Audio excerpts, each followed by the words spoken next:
2 సంవత్సరాల కంటే ముందు మేము ప్రజల్లోకి వెళ్ళి మ్యాండేట్ అడిగాం.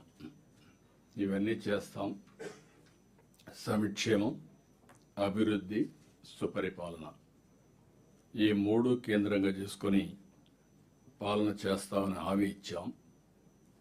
57% మ్యాండేట్ ఇచ్చారు. ఇది అనూహ్యం. First time in the history of Andhra Pradesh. వేరే రాష్ట్రాల్లో కూడా ఇటీవల ఇంత పెద్ద మ్యాండేట్ ఎప్పుడు రాలేదు.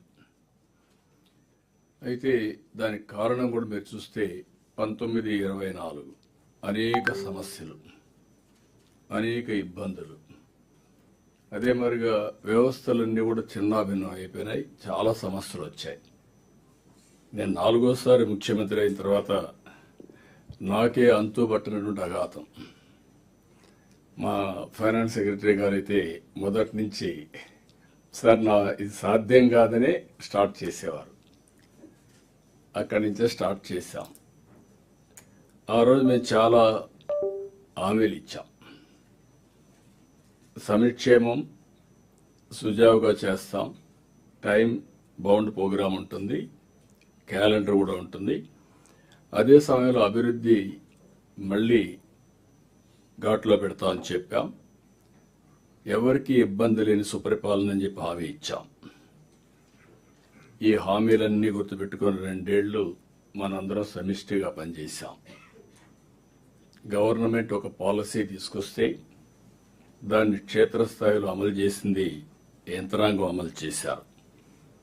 ప్రతి రంగంలో, ప్రతి ప్రాంతంలో మార్పు తేవడానికి ప్రయత్నం చేస్తున్నాం. కొన్ని మార్పులు వచ్చాయి, ఇంకా ప్రయత్నం చేస్తూనే ఉన్నాం. ఇంకొక పక్కన ఎప్పటికప్పుడు అడ్మినిస్ట్రేషన్ మనం చేసుకుంటూ పోవడం కాకుండా ఇలాంటి మీటింగ్స్లో చర్చలు కూడా జరగాలి. బ్రెయిన్ స్టార్మింగ్ కూడా చేసుకోవాల్సిన అవసరం ఉంది.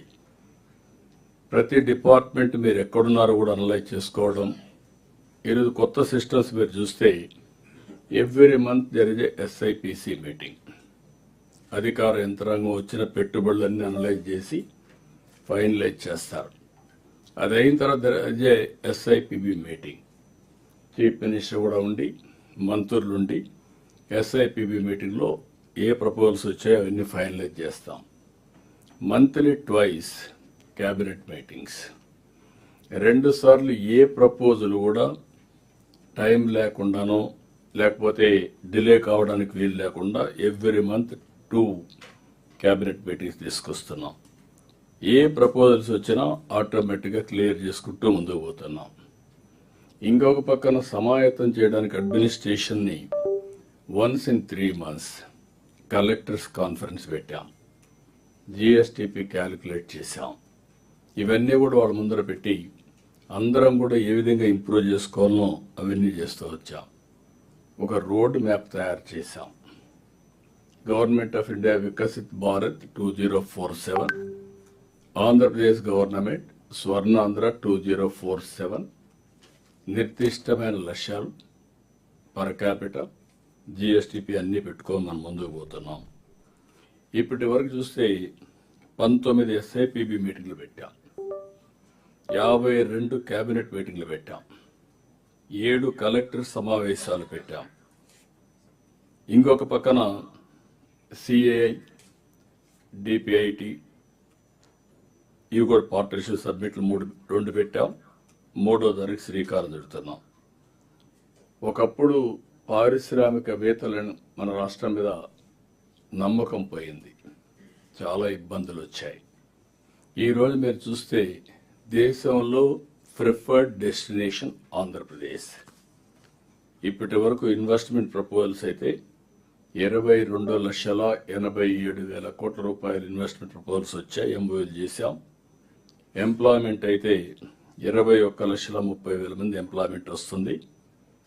అయితే చెప్పడం కాకుండా క్యాబినెట్ తీసుకొచ్చి అన్నీ కూడా ల్యాండ్ అన్నీ కూడా ఇచ్చి 11,86,000 కోట్ల రూపాయల ప్రపోజల్స్ క్లియర్ చేశాం, గ్రౌండ్ చేసే పరిస్థితికి వచ్చాం.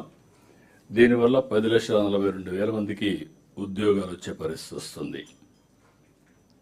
ఇక్కడి నుంచి ఏ ప్రాజెక్టు కూడా ఏదో చెప్పేసి వదిలిపెట్టడం కాకుండా మనకుండే వనరులన్నీ సమర్థవంతంగా ఉపయోగించుకోవడానికి మీరు చూస్తే మన దగ్గర ఒకప్పుడు అగ్రేరియన్ స్టేట్, ఇప్పుడు ఇండస్ట్రీ సర్వీస్ సెక్టర్కి ఎక్కువ ముందుకు పోతున్నాం. ఇంకొక పక్కన ఇక్కడ చాలా వరకు అనేక పంటల్లో కూడా మనం మార్పులు తీసుకొచ్చాం. ఇంకా మళ్ళీ తీసుకురావాల్సిన అవసరం ఉంది. రాయలసీమ హార్టికల్చర్, ఈ ప్రాంతంలో ఆక్వాకల్చర్, కమర్షియల్ పంటలు. ఇంకొక పక్కన మనం చూస్తే పామ్ ఆయిల్, దాంట్లో ఇంటర్ కల్టివేషన్, కోకో, ఇలాంటివన్నీ కూడా తీసుకొచ్చాం.